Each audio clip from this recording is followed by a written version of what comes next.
Hai guys, kalian ngerasa gak sih masa kecil anak-anak zaman sekarang tuh beda banget sama dulu? Dulu kayaknya tuh pulang sekolah kita main di luar sampai maghrib. Sekarang banyak yang mungkin lebih sering di kamar, scrolling TikTok, YouTube, atau main game berjam-jam. Jonathan Haidt, seorang psikolog sosial, membahas perubahan ini dalam bukunya yang baru banget keluar, The Anxious Generation. Dia cerita bahwa sejak awal 2010-an, masa kecil telah mengalami rewiring atau perubahan besar-besaran. Dari masa kecil berbasis dunia nyata menjadi masa kecil berbasis layar. Dan ini tuh bukan cuma perubahan gaya hidup, tapi juga salah satu penyebab utama naiknya tingkat kecemasan, depresi, dan isolasi sosial di generasi sekarang. Kalau kamu seorang orang tua, pendidik, atau mungkin seseorang yang penasaran kenapa sih generasi sekarang jauh lebih anxious, this one is for you.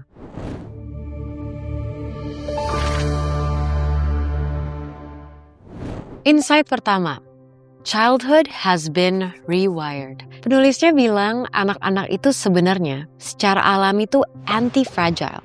Artinya mereka justru tumbuh dan berkembang ketika menghadapi tantangan, bukan pada saat dijauhkan sepenuhnya dari resiko. Nah, kalau dulu masa kecil kan diisi dengan free play. Main di luar, naik sepeda, berantem terus baikan, eksplorasi lingkungan. Sekarang lebih banyak screen time. We've replaced play-based childhood with phone-based childhood. Nah, ketika anak gak punya cukup waktu untuk bermain bebas, ternyata mereka tuh gak belajar cara menyelesaikan konflik sosial. Gak terbiasa ambil resiko kecil, dan gak ngembangin sense of independence. Kalau dipikir-pikir mungkin kita dulu sering dimarahin karena pulang terlalu sore dari main. Sekarang banyak orang tua justru lega kali ya karena anaknya di rumah terus. Padahal kenyataannya mereka bukan bener-bener di rumah. Mereka lagi ada di dunia lain. YouTube, Instagram, Roblox. Menurut penulisnya, kita harus perlahan kasih kembali ruang bagi anak untuk bermain bebas, tanpa terlalu banyak pengawasan, tanpa harus selalu disetir. Tapi bukan berarti lepas kontrol ya. Ini untuk memberikan ruang bagi mereka untuk mengembangkan judgment mereka sendiri. Nah, insight kedua, phone-based life comes with hidden costs. So, Jonathan Haidt bilang, masalah utamanya tuh bukan cuma soal berapa lama anak-anak tuh main HP, tapi kehidupan seperti apa, lifestyle seperti apa yang sekarang mereka jalani. Ada 4 dampak besar dari kehidupan berbasis layar ini. Nomor 1, less face-to-face interaction. Anak jadi lebih nyaman ngobrol lewat chat daripada ngobrol langsung. Dan ini tuh bikin koneksi emosional jadi lebih dangkal. Number 2, poor sleep quality. Cahaya layar sebelum tidur itu bisa menurunkan kualitas tidur dan mempengaruhi mood dan konsentrasi. Number 3, attention fragmentation. Otak kita jadi terbiasa berpindah-pindah dan makin susah untuk fokus dalam satu hal dalam waktu lama. Keempat, emotional volatility. Anak-anak terekspos pada perbandingan sosial, konten ekstrim, dan online drama setiap hari. Misalnya ya, ada anak remaja scrolling Instagram sebelum tidur, ngelihat story teman-temannya yang hangout tanpa dia. Padahal mungkin gak ada maksud jahat. Tapi otaknya langsung ngebaca, oh my gosh, gue gak diundang. Muncul tuh rasa exclusion, FOMO, overthinking. Atau mungkin ada seseorang yang baru aja upload foto, tapi kok like-nya dikit ya? Dia langsung overthinking.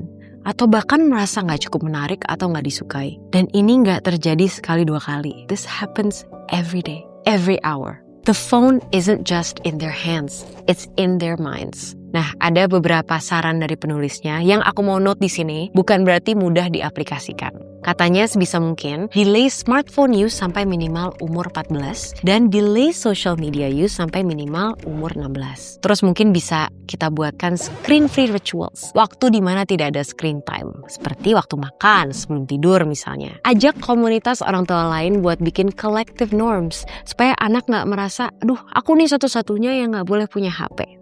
Dan lalu insight ketiga, the mental health crisis is real for girls and boys. Statistik mental health anak muda itu cukup mengerikan menurut aku. Sejak 2012, angka depresi, kecemasan, bahkan self-harm melonjak drastis, terutama di kalangan remaja perempuan. Kenapa ya?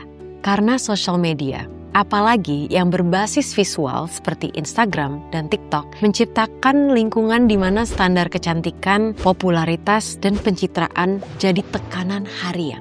So, girls are under constant performance pressure, and not just academically, but socially and visually. Tapi jangan salah, anak laki-laki itu juga terdampak, hanya dengan pola yang sedikit berbeda.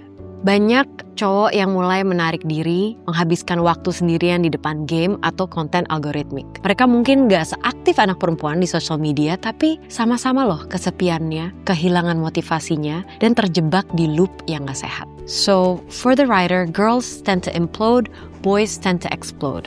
But both are struggling. Kita bayangin aja, ada anak cewek yang overthinking karena komentar di TikTok. Atau ada anak laki-laki yang over-consuming konten controversial dan desensitizing. Dua-duanya sama, jadi anxious, restless, dan disconnected. Penulisnya ngasih framework dan solusi tambahan. Pertama, fokus pada restorative offline environments. Cari komunitas, olahraga, seni, hobi yang nurturing. Terus ajarin anak mengenali sensasi dalam tubuh saat cemas. Dan belajar grounding teknik seperti nafas sadar. Lalu bangun budaya ngobrol, journaling, dan ruang aman untuk ngobrolin emosi tanpa judgment. Kita jangan menganggap anak cowok misalnya fine-fine aja hanya karena mereka diam. Ternyata kita perlu ada jembatan juga nih ke emosinya. Now, so what? This book itu bukan buku yang menurut aku menyalahkan orang tua ya, atau menyuruh kita semua jadi anti teknologi. Tapi buku ini tuh ngasih semacam pemahaman bahwa sistem tumbuh kembang anak sekarang yang sangat berbasis layar dan penuh tekanan sosial itu ternyata punya konsekuensi serius yang gak bisa kita abaikan as a society.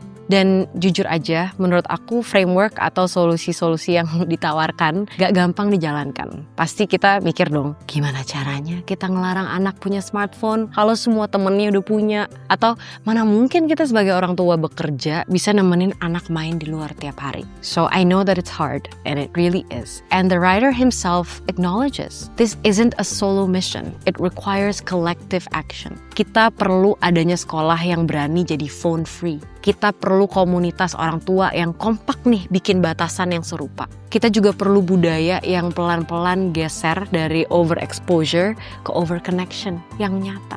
Tapi walaupun susah, mengetahui idealnya itu tetap penting. Karena dengan tahu arah, kita bisa mulai nih dari langkah kecil. Mungkin makan malam tanpa layar, nunda pemberian sosial media, atau mungkin cuma ngajak anak jalan sore sambil ngobrol. Dan kalau kamu belum bisa memenuhi semua standar ini, it's totally okay. You know, we shouldn't feel guilty because we're all learning and we're doing our best in a system that moves faster than we can catch up. What matters is that we're trying with intention, with awareness, and with love.